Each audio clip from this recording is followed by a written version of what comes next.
Israel হবে এই বিশ্বের নেতৃস্থানীয় রাষ্ট্র, এটাতে কোনো ডাউট নাই, সে হবেই এবং অলরেডি সে হয়ে গেছে। সে প্রায় 90% সফল, আর 10% বাকি আছে। এটা খুব অল্প সময়ের মধ্যেই হয়ে যাবে। কারণ আমাদের দুর্বলতা আছে যে আমরা যে আপোষে কাদা ছোটাছুটিতে ব্যস্ত ছিলাম, আমরা হালুয়া রুটি খাচ্ছিলাম, এই সময়টুকুর মধ্যে ও প্রচণ্ড শক্তিশালী হয়ে গেছে।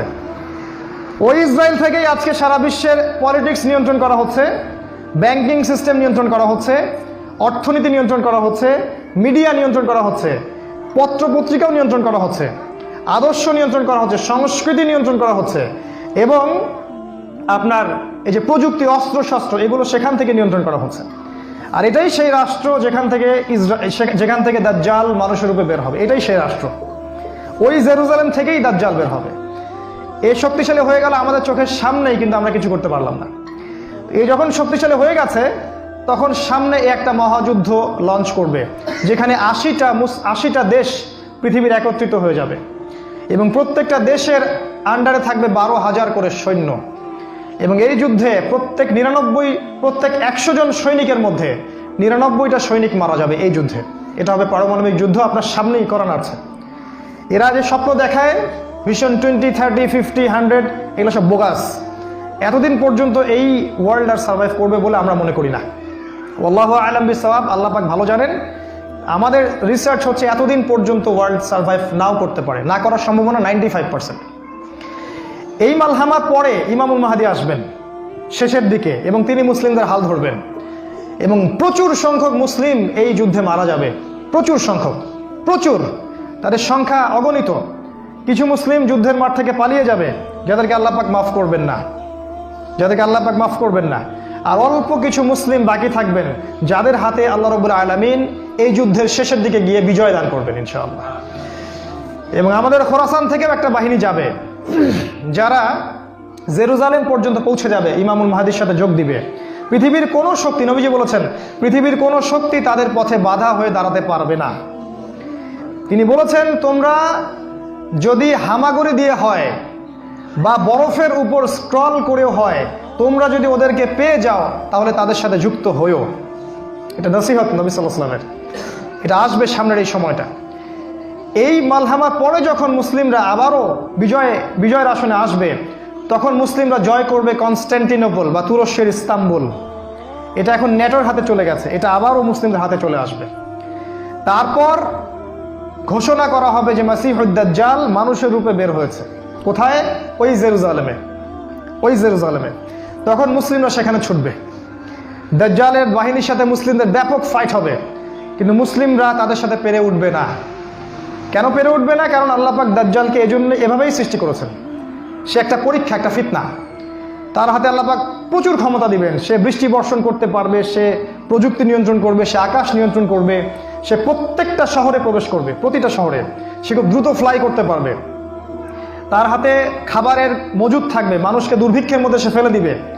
যারা তার আনুগত্য করবে সে তাদেরকে খাবার দিবে, মানে ইকোনমিক প্রোগ্রেস দিবে। যারা ওকে অনুসরণ করবে সে তাদেরকে সোনা রূপা দিয়ে দিবে। যারা ওকে অস্বীকার করবে সে তাদেরকে দুর্ভিক্ষ দিবে, মেরে ফেলবে। এক কথায় যারা দাজ্জালকে অনুসরণ করবে তাদের প্রত্যেককে দাজ্জাল প্রোগ্রেস দিবে, উন্নতি অগ্রগতি দিবে, তাদের জিডিপি বাড়তে থাকবে এক কথায়। আর যারাই মাসিহুদ দাজ্জালের বিরোধিতা করবে তাকে সে একদম ধ্বংস করে ফেলবে, একদম ধ্বংস। অর্থনৈতিক দিক থেকে, শারীরিক দিক থেকে রাষ্ট্রগুলো আক্রমণ করবে, সে পুরো ম্যাসাকার করে ফেলবে। তার হাতে আল্লাহ পাক এরকম ক্ষমতা দিবেন। এই জন্য মুসলিমরা তাদের সাথে পেরে উঠবে না। তাহলে কি হবে? আল্লাহ রাব্বুল আলামিন তখন মুসলিমদের দোয়া কবুল করবেন এবং ঈসা আলাইহিস সালামকে আকাশ থেকে পাঠাবেন এই পৃথিবীতে আবারও ইনশাআল্লাহ। এবং ঈসা আলাইহিস সালাম সিরিয়ার দামেস্কে সাদা মিনারের উপরে নামবেন এবং ইমামুল মাহদীও সেখানে থাকবেন। সেখানে ফজরের নামাজ পড়া হবে, ইমামুল মাহদী ইমামতি করবেন, আর এই ঈসা আলাইহিস সালাম পিছনে মুক্তাদি হয়ে থাকবেন। এটা আমাদের জন্য গর্বের বিষয়। এরপরে ঈসা আলাইহিস সালাম বলবেন যে অবরোধ তুলে দেওয়া হবে, মসজিদের দরজা খুলে দেওয়া হবে এবং ঈসা আলাইহিস সালামকে দেখা মাত্রই মাসিহুদ দাজ্জাল পালাতে শুরু করবে এবং দাজ্জালের বাহিনী অর্থাৎ ইহুদি খ্রিস্টান সভ্যতার সাথে মুসলিমদের যুদ্ধ হবে। নবী সাল্লাল্লাহু আলাইহি ওয়াসাল্লাম বলেছেন, হাদিসে শোনেন, নবীজি বলেছেন, লা তুকাতিলুনাল ইয়াহুদ, শেষ জামানায় তোমরা অবশ্যই ইহুদিদের সাথে যুদ্ধ করবে, অবশ্যই করবে। এমনকি কোনো ইহুদি যদি পাথরের পিছনে লুকায়, তখন সেই পাথর কথা বলবে, ইয়া মুসলিম ইন্না ওয়ারা আল ইয়াহুদ তাআলাউ ফাকতুলহু, হে মুসলিম আমার পিছনে একজন ইহুদি আছে, আসো তাকে হত্যা করে যাও। এটা পাথর পর্যন্ত কথা বলবে। ফিলিস্তিনের বাবে লুদ নামক জায়গায় দাজ্জালকে হত্যা করা হবে। ওই বাবে লুদটা ইন্টারনেটে গিয়ে দেখবেন, সেখানে ইসরায়েলের বিমানবন্দর তৈরি করা আছে এখন। এই বাবে লুদেই এখনই তৈরি করা আছে।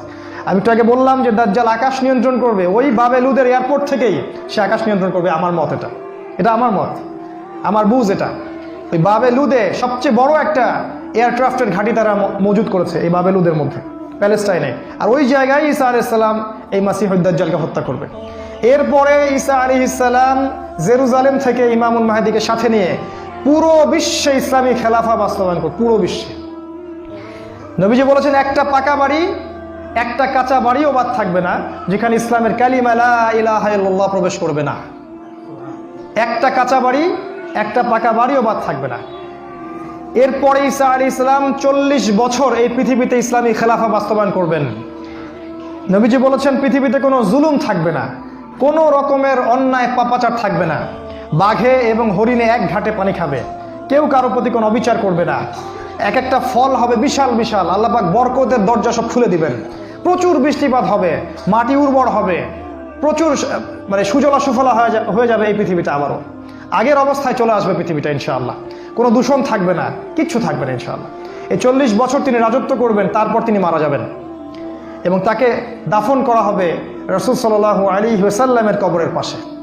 আর ইমামুল মাহদি আরও আগেই মারা যাবেন। তিনি 7 বা 9 বছর রাজত্ব করবেন, এই মুসলিম উম্মাহকে নেতৃত্ব দিবেন। এই অবস্থাটা সামনে আসতে যাচ্ছে। এই কথাগুলো আপনাকে কোনো সেকুলার মিডিয়া বলবে না, কোনো কাফের মিডিয়া বলবে না, কোনো পত্রপত্রিকায় পাবেন না। ইভেন এখন ওয়াজ মাহফিলেও এগুলো বলা বন্ধ হয়ে গেছে।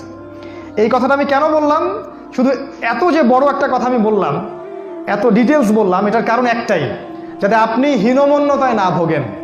কারণ সামনের যে বিজয়ের সময়টা, সেটা আমাদের বিজয়ের সময়। কোনো সন্দেহ নাই যে এই সময়টা অবশ্যই আসবে, কারণ প্রিয় নবী মুহাম্মদ সাল্লাল্লাহু আলাইহি ওয়াসাল্লাম তার পবিত্র জাবান এটা বলে গেছে। আমাদের নবী সাল্লাল্লাহু আলাইহি ওয়াসাল্লাম তার অলৌকিক পবিত্র জাবান এটা বলে গেছেন। কোনো শক্তি নাই পৃথিবীর এই কথাকে উল্টে দিতে পারে ইনশাআল্লাহ তাআলা। অতএব এখন যে দেখছেন এই যে সেকুলারদের দাপট, এই যে কাফেরদের দাপট, নাস্তিকদের দাপট, মুরতাদদের দাপট, একদম সব ওদের হাতে। অর্থনীতি, রাজনীতি, এভরি সিঙ্গেল সেক্টর ওরা কন্ট্রোল করছে। এর কিচ্ছু অবশিষ্ট থাকবে না ইনশাআল্লাহ তাআলা। ওরা যতই চেষ্টা করে নিক না কেন, তারা ইসলামের এই অপ্রতিরোধ্য গতিটা ঠেকাতে পারবে না ইনশাআল্লাহু আযজা ওয়া জাল্লা।